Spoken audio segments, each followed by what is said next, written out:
Thank you all for being here today. This is a very important conversation about boys and young men's mental health, and I couldn't think of better people to have this conversation with, so I really appreciate your time today. Thank you. You both know this conversation is deeply personal for me, not just because of what I do professionally, but because I'm a mom of a young boy.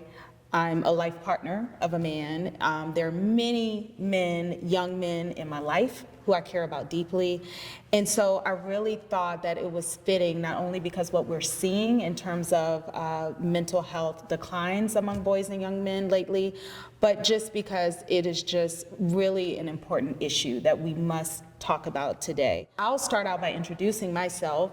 My name is Dr. Angela Glymph. I am the CEO of Pure Health Exchange. We are a national nonprofit organization, and we believe that all young people, deserve spaces where they are affirmed, where they are seen, where they are supported, and they're safe before any crisis shows up. And it is really important that I'm here with you all at the Boys Club of New York, Jerry Clubhouse location in East Harlem, New York, because you all provide that safe space where young boys and young men are safe and where they are being seen and where they are being supported. So today we're going to really talk through and get your perspective about what that really looks like for boys and young men, what's working, what's missing today, and even what's possible if we get it right. So I'm honored to be joined by these two incredible voices. And so before we dive in, I do want to introduce both of them. And I have my notes because I want to make sure that you all hear their incredible stories and their incredible backgrounds, and I don't want to miss a beat. So we'll start with you, Stephen Tosh, who is the Executive Director and CEO of the Boys Club of New York. He joined the Boys Club of New York in 2010, and since then, he has led the organization through major milestones, including the launch of the Boys Club of New York's Sleepaway Camp in Harriman State Park, and leading the expansion of programs in Brooklyn and the Bronx, including the opening of the first Bronx Boys Club this fall. Previously, Stephen served for 10 years as Executive Director of the Phipps Community Development Corporation, a multi-site human service agency, and under his leadership, Phipps developed a wide range of highly regarded early childhood youth development and teen programs. In addition, Phipps offers a continuum of targeted adult education, workforce development, case management, and supporting housing services. Prior to joining Phipps, Stephen was Vice President of the Justice Resource Institute in Boston, where he developed and managed prevention, education, and treatment programs for delinquent and mentally ill adolescents. He has also served as the Executive Director of the Boys and Girls Club of Albany, the Director of Staff Secure Detention for the New York City Department of Juvenile Justice, and Director of Community Care at the New York City Youth Bureau. So long history and tenure supporting young people across the country. Stephen is a former adjunct instructor at New York University Sociology Department and taught at the Manhattan Children's Psychiatric Center. He has a master's degree in sociology from New York University and received his bachelor's degree from Dartmouth College. Thank you, Stephen, for being here. Happy to be here. And Levon Colbourne, thank you for being here. No problem. He is a creative director, A&R, video director, and music manager from right here in East Harlem, New York, whose work lives at the intersection of music, culture, and real-life experience. He has managed artists and producers, helped develop talent, and worked behind the scenes, shaping stories and moments that reflect the reality of the environments he comes from. Growing up in East Harlem, Levon has lived through many of the challenges that come with that environment, from the pressures of the streets to influence of music and culture. Those experiences didn't just shape his perspective, they gave him a responsibility. Today, he uses his voice and platform to speak honestly about mental health, accountability, and the importance of making better decisions, especially for young men trying to find their way. And in addition to his work in entertainment, Levon is now involved in a nonprofit program supporting children with incarcerated family members, helping providing guidance, stability, and sense of hope. His mission is rooted in breaking cycles, using his story, his access, and his work to create new paths, so the next generation doesn't have to endure what he and many before him have experienced.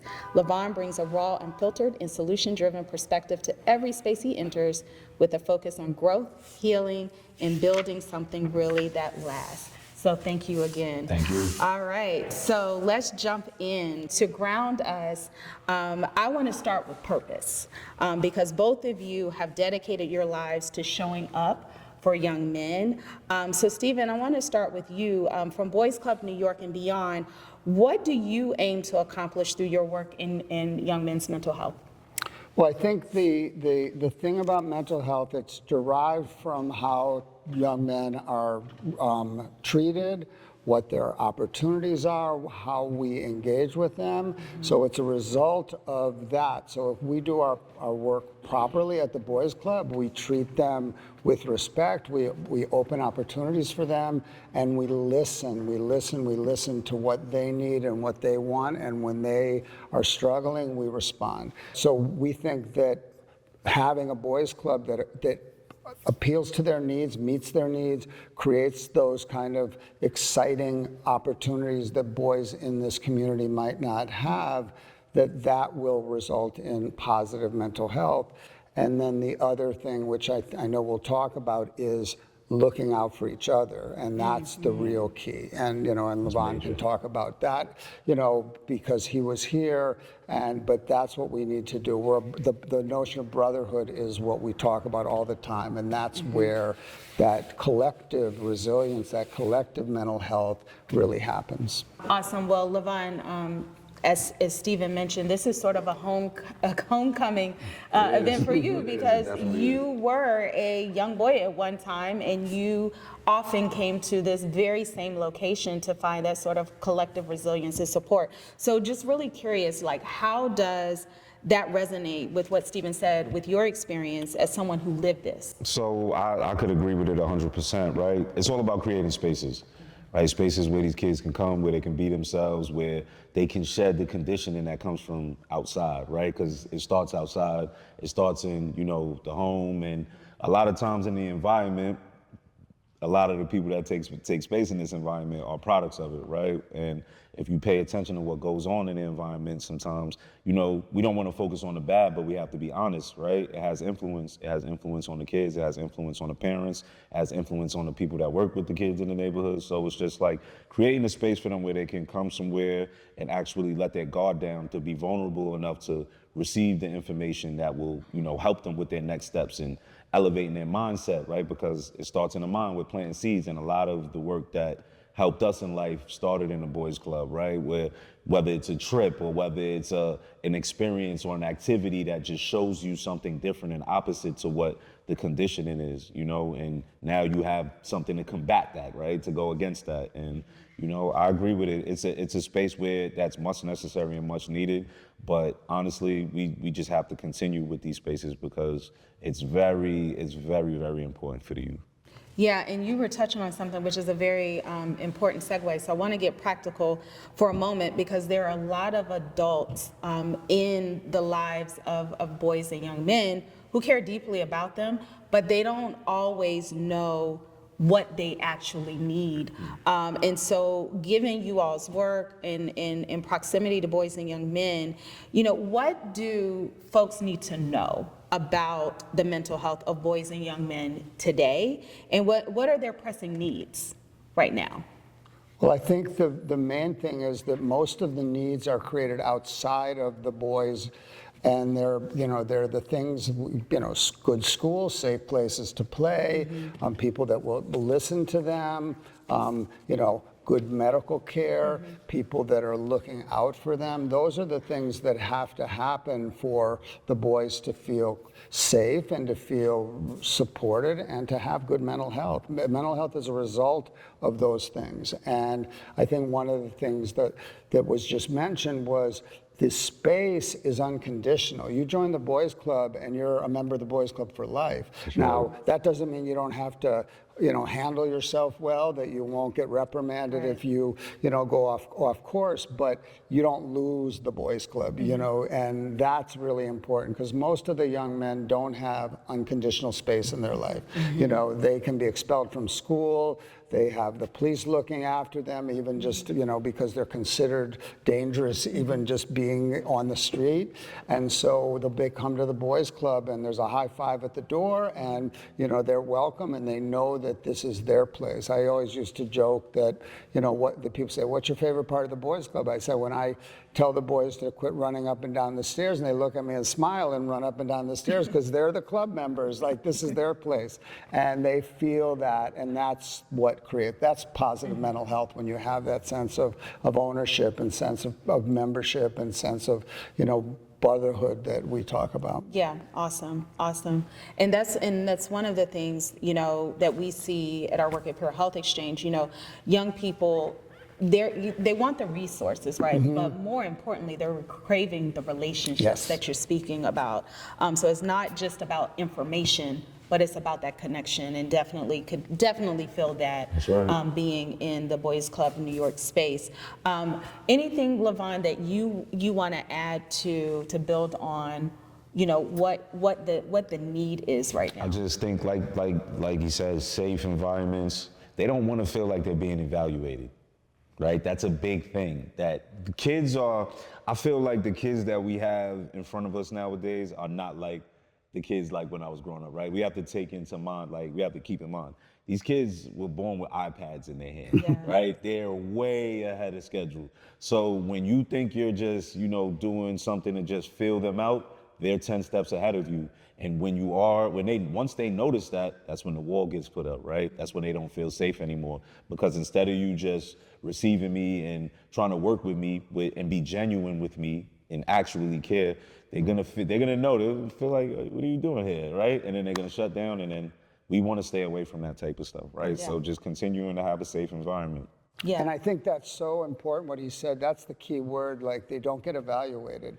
In places where they don't get evaluated, where they're just accepted for who they are, even with all the flaws and all the issues they're facing, then they get comfortable. And when people listen to them, they get comfortable because then they know they're in a place that, will support them. And I think that, they get evaluated in school all day long, and they get evaluated in other places too. And here there's no evaluation. It's just about, embrace and engaging, connection that you mentioned. That's a key word too, one of our 4 C's. Awesome. So I think a lot of discourse or conversation around how to best support the mental health of boys and young men. One of the terms that come up, which often can be sort of a barrier to young boys and men really getting the care that they may need, which is being strong. And we hear it all the time, this idea that boys and young men, they have to be strong. And from my point of view, right, that messaging can be both empowering, but it can also be very limiting. And I think at least for me in my position, and like I said, raising a young boy myself, I've come to believe that real strength is not about holding it all in, but knowing when to let it out and who to let in to support. So I was just curious from you all's perspective, what does mental strength actually look like to you? Okay, so I want to say, to me, I think, like what you just said, I think mental strength is actually misunderstood at this point in time. Okay. Right? Because, and especially in this environment, if we're talking about the young men and the kids that we cater to, they're taught to be strong, no matter what, just fight through it, or, this is what it is, you got to get through it, you got to get through it, you got to get through it. But I think the message needs to be altered a bit, right?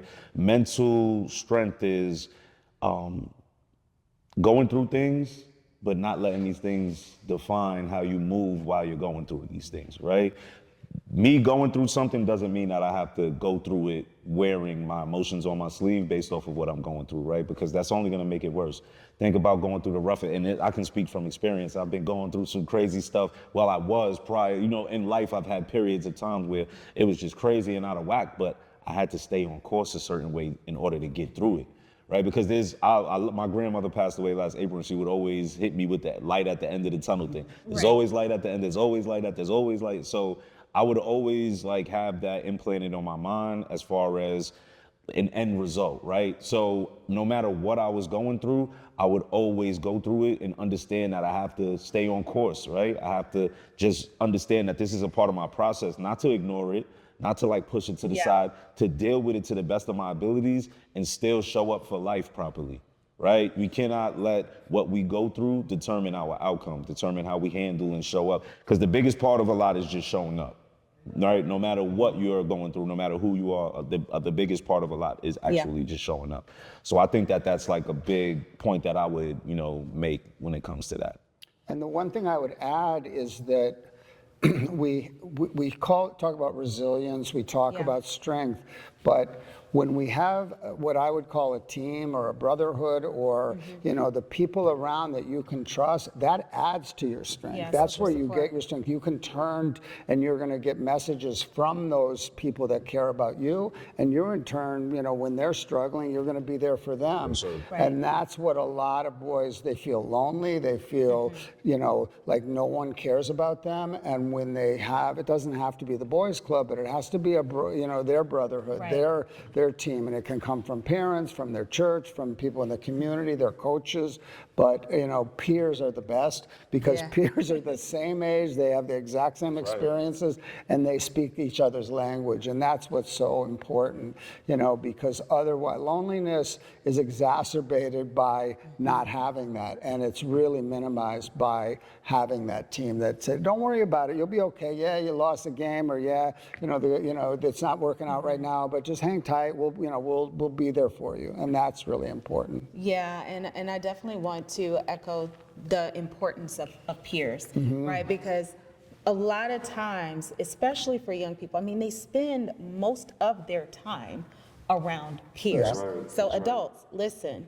it's not that we're not significant in their lives, but the honest truth is that young people spend a lot of time among their peers, and so really they are frontline support to each other. And so that's why I am so really, honored, Stephen, that you all have partnered with us, because we've seen that happen in all the spaces that Pure Health Exchange touches, whether that's in a classroom, whether that's in a Boys and Girls, a Boys Club of New York clubhouse, or any community-based organization, or even online.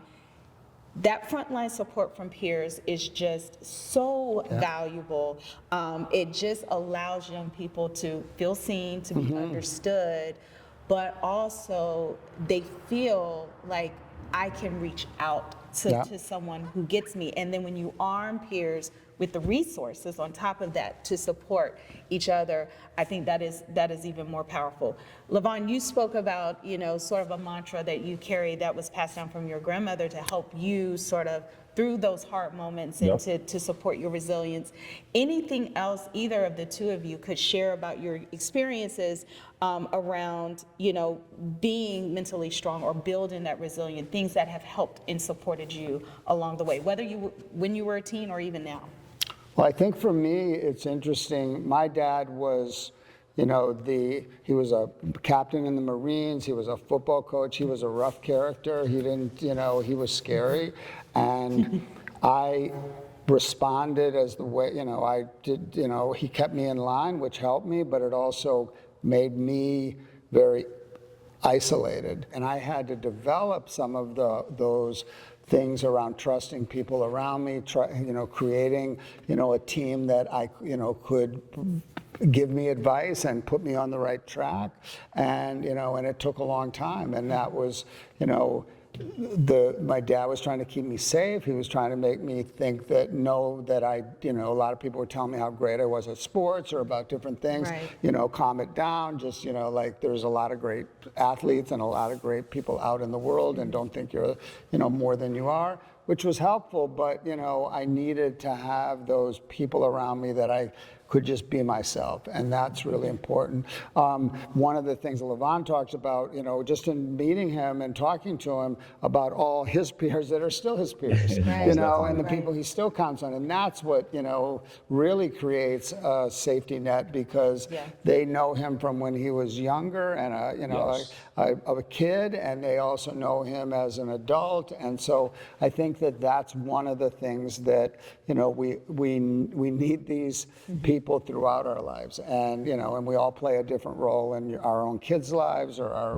neighbors and friends and colleagues at work. Yeah. I would have to piggyback off of that, right? Because, and I want to give an example as to why. When we grow up in this neighborhood that I come from, like I said, Spanish Harlem, born and raised, a lot of my friends, we come from households that deal with things, right? So us coming together is deeper than actually just being friends, right? So we share a lot of the common issues that, we had to deal with on a daily, and we overcame a lot with each other, right? So like you said, my friends have been my friends since I was a child, and they're still my friends. I'm 38 years old, right? So I have had the same circle since I was a kid, and we help each other get through things. When I couldn't get a job, I had a friend who was good with doing resumes. Come to the house, man, we do this. A good friend of mine, he's also a boys club kid, right? And these are the experiences that built the rapport that we have with each other, to where the friendship gets replaced with the word family now, right? And that should also always be a goal in my mind, right? So with the youth that I work with, the young men that I see them, and sometimes they might be a little hard on each other, which we were as well. But you got to be a little careful with that, because you don't want joking to separate something beautiful, right? You don't want, everybody's not built the same. So you want to just teach them how to be right for each other, right? How to show love to each other, how to actually say, yo, bro, I love you. There's nothing wrong with that. On holidays, me and my friends would get together, and we went through so much in life that, let's say it's New Year's, the ball drops, we crying, we hug each other. Yo, we happy, we here, we made it to another year. Right. So this is something that I try to promote to the youth that I work with, right? You guys are brothers. You start your relationship here, and you're gonna look back on it. And I tell them all the time, they're so young that they don't get it, because me working with them is like looking back in time. So, I can take the hot tub time machine trip and say, oh man, these are the kids that this was me. They can't see it. They don't see into the future, So, but I'm telling them, if you guys stay with each other, if you guys do right by each other, if you guys stay, just keep your moral compass straight with each other, and everything will work out the way it's supposed to work out. And trust me, because we need each other, especially coming from the environments that we come from, because a lot of what our parents can provide, we've learned to hold each other down with. And I think you underestimate a little bit. They don't listen to you maybe, but they internalize it. Yeah, so much, like we all know, when you're a certain age, you don't hear it, but you really do hear it. And when you're a little older, it becomes you. And then you'll be like, yo, Mr. Levon, this is what you were telling me, because that happens now. That happens now, right? I have moments where they come to me and they say, you remember when you told, I might forget that I told them something. Sure. I honestly might forget, but it spins around and it turns into a moment, and that sits well with me, because I just don't want them to run into any of the traffic jams that we had to run into, as kids coming up in the community. Yeah. Right. No, this is beautiful, and you all dropped a lot of gems, because when I started sort of this part of our conversation, what I was hoping, and both of you have done so beautifully, it's how do we sort of disrupt the idea or negative or the stigma around boys and young men being vulnerable, because you hear, I think for any of us, right, like being vulnerable is risky sometimes. Mm-hmm. And so what you all shared really is that not only is it necessary, but there are ways that you could support boys and young men to leverage their community that they're building with one another, to really sort of disrupt that stereotype in a way that can help them and support them.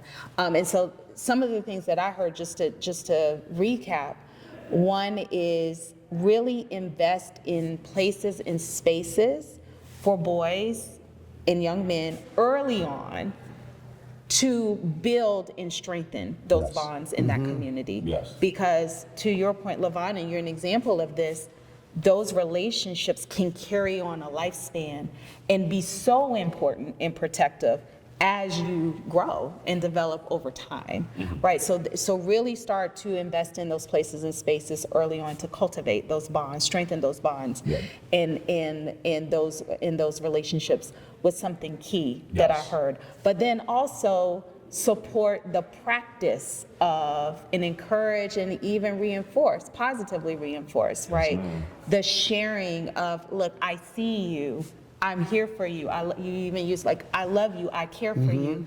And so those are some of the nuggets also that can help disrupt sort of the stigma that is a barrier that we see a lot for boys and young men in really seeking the support or getting the support, or not being so isolated when things are hard. So that's really important. So we shared some stuff with adults who care about boys and young men and want to support their well-being. So now I think it's important to talk to maybe some of the young folks that might be, listening, and really, like you said, they're looking to us and finding inspiration. And so I invite you both in terms of a little bit of reflection. Could honestly be a little healing, but just to go back to your teen or your 13-year-old self for a second. And what's one piece of advice would you give that 13-year-old self about handling emotions or seeking support? What would that be? Showing emotion, having a space where you feel safe and you can show your emotion. You can cry, you can laugh, you can be a little boy again, and enjoy the things that you loved when you were younger. Somebody that I know says we really beat that out of young men right around puberty, right around their early teens, and they got to man up, they got to be tough, they can't show emotion, they can't cry. And people in their world, particularly when I'm much older, but when I was growing up, like that was, you can't believe what you were called if by coaches and adults if you didn't show that toughness all the time. And that really takes a major part of your support away, because if you can't connect, the way, Levon and his friends, cry, when the ball drops, then you lose that. And that's what I would say to myself, because I was like, so tight, because that's the way I thought I had to become a man. Awesome. Levon, how about you? Wow, that's a tough question. I'm still here thinking about it, but I would honestly just go with understand how I feel, right? Like, take my time. When I'm going through something, just take my time and try to understand how I feel, and it's okay to ask for help. Yeah. Right? Because I think at that age, like, I was so confused about, like, just life in front of me. It didn't really have too much to do with myself, and I didn't know where I fit in with life in front of me, right? Just because, like, I'm seeing street stuff, they telling me go to school, like, I didn't know which direction to go in, so I was just like, and those daily struggles were a part of my alignment, so I would have issues with, like, things in the street or issues at school, and it would be like, I feel down about it, and it was just stuff that I needed to talk to people about, right? And ask for help, like, yo, how should I handle this? Right. Or, like, how should I handle that? Because, like, I'm not too familiar with that, and I don't want to sell drugs. Like, I want to play ball. Right. Like, I don't want to have fights with people. Like, I want to be cool with people, So it's like, if you don't challenge yourself to go figure out what you're feeling and ask for the help to understand what you're feeling, you'll be set back. So that's one thing that I would love to, like, give as a piece of advice. I thought things that I was going through were just unique to me. So I think I would tell myself, you're not alone. You're not the only person that, has your challenges. Definitely it's okay to seek support, for sure. That resonates.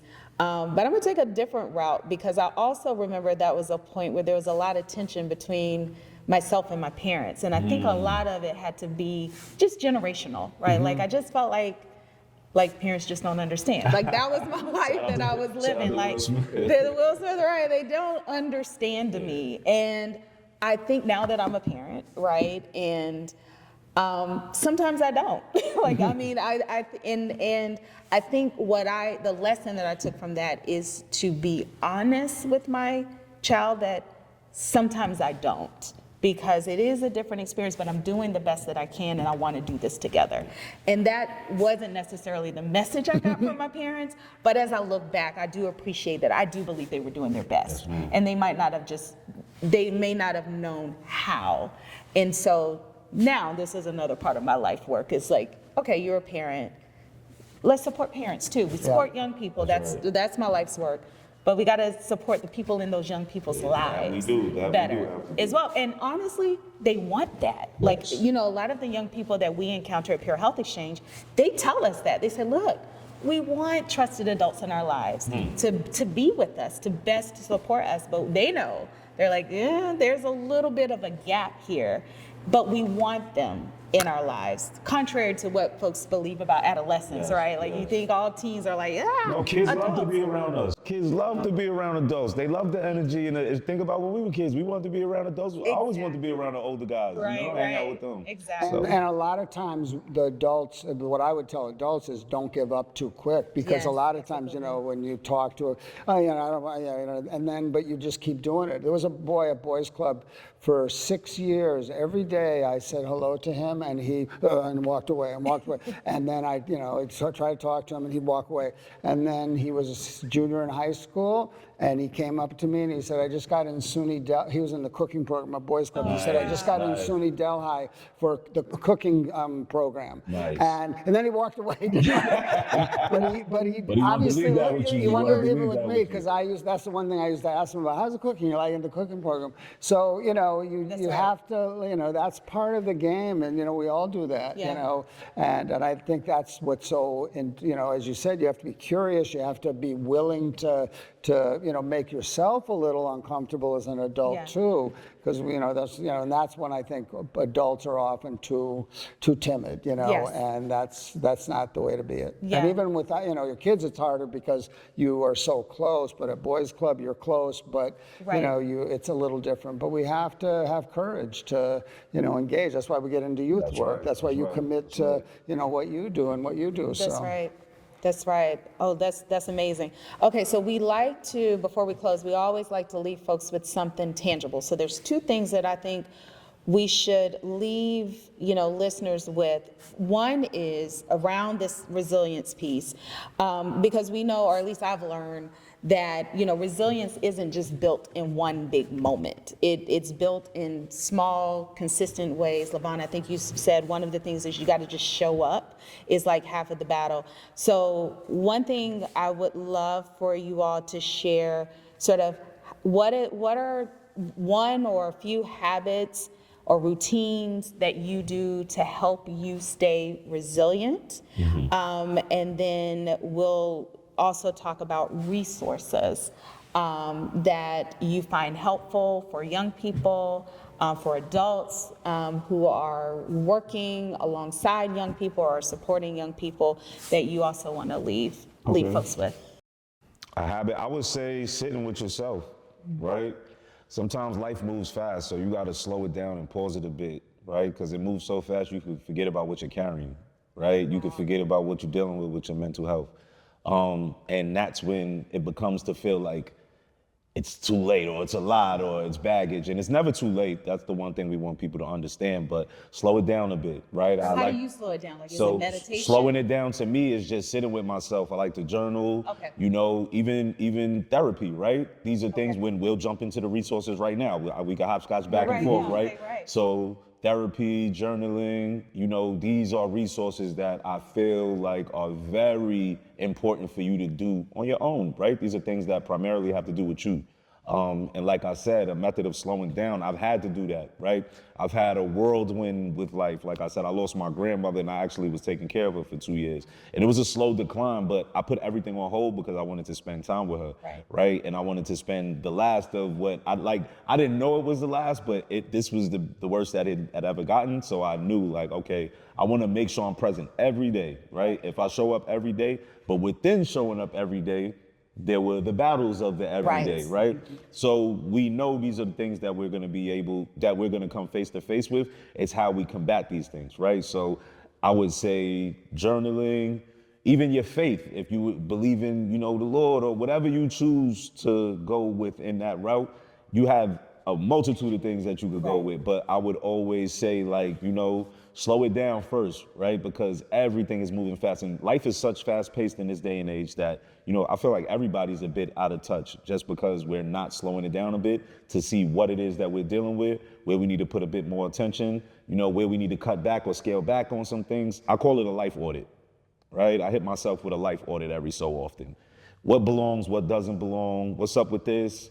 Is it a question mark lingering over it? Everything has to make sense, and it won't make sense at that point, but we want to at least provoke the thought to try to make things make sense, right? So that's my advice. And, for the methods, like I said, journaling, therapy,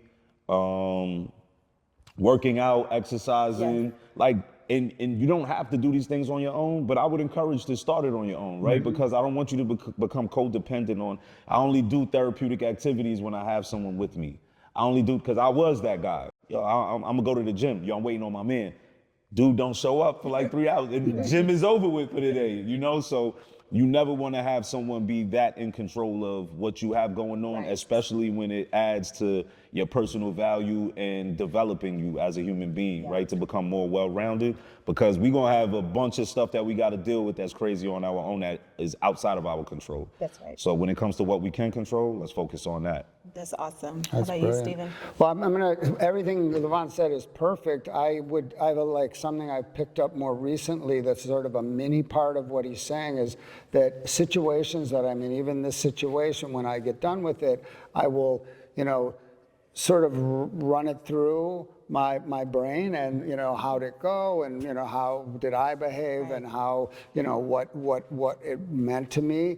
And that allows me to both feel good about something that went well and who I met, but it also, when I think I screwed up, sometimes I think it through and say, yeah, you screwed up, but you're done now. And now we're gonna go move on. And that sort of allows me to not build up all that negativity that sometimes creates depression, or it creates a sense of like, I'm not worth much. And if that's the case, then you're not gonna be effective in anything you do.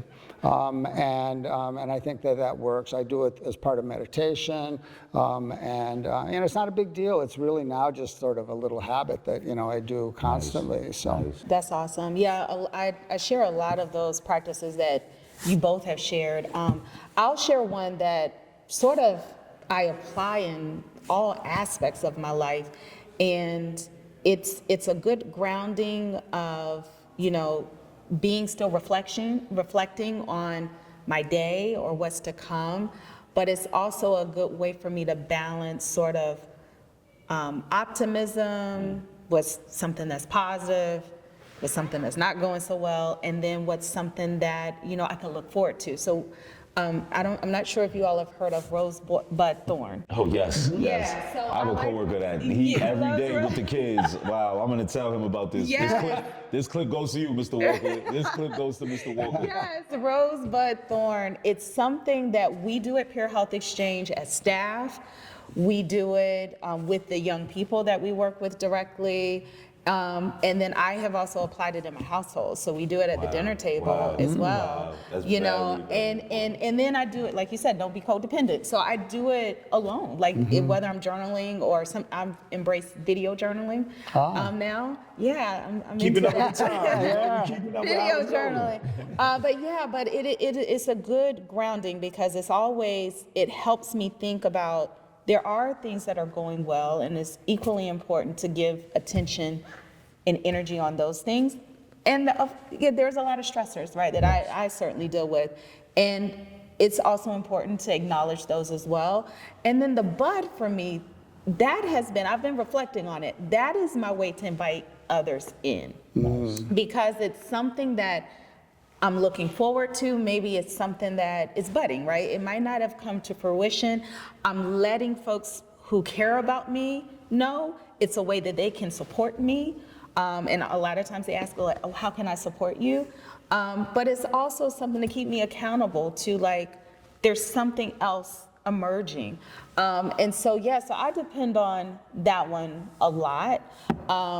In addition to all the other things that you said, the physical health is connected to your mental body, and health, soul. mind, body, and soul for sure.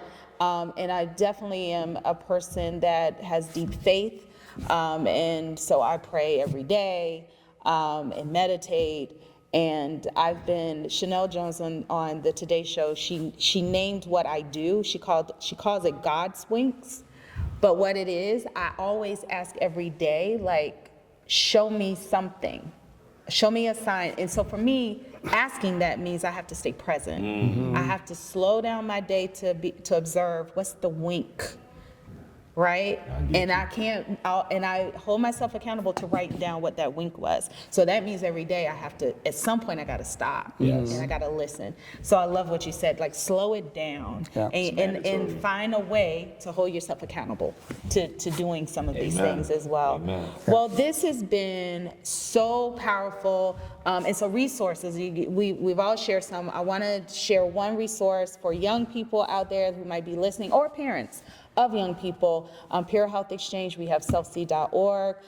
It is a platform actually built by young people. So they're the ones that said, hey, we need to curate what we need, and this is what it looks like. And some of the themes that you've heard today about community, identity affirmation, all of that is baked into that. That is a platform where young people, no matter how they identify, can find resources to support their mental health and emotional well-being, and also find and listen to stories of other young people sharing their experiences about what works. So that's definitely one that I want to plug. Any other resources, Stephen or Levon, that you want to share that you find helpful in your own lives, or find that young people that you work with find helpful? Well, one of the things I want to say, when the Boys Club was developing a mental health focus, I immediately turned to Peer Health Exchange, who I have a long history with, and knew that that was the group to work with, and it's been a wonderful experience and very fruitful. I think that from myself, I think that for young people, that the key resource that we can provide to them is to listen and to give them a chance to speak and be themselves and not worry about the outcomes. And if we can do that, we'll be better adults and better at working with them, but also they'll have a sense of like that they have a friend, there's somebody they can count on. And if that's the case, that's a win-win. So That's amazing. Most definitely. I agree with everything he said. Okay, I'm gonna go with that. He put that in his ear. I'm gonna go with him on that one. Yes, well, thank you so much. This conversation has been powerful, honest, and necessary. So thank you so much for being with us, and thank you all for listening and being part of this important conversation.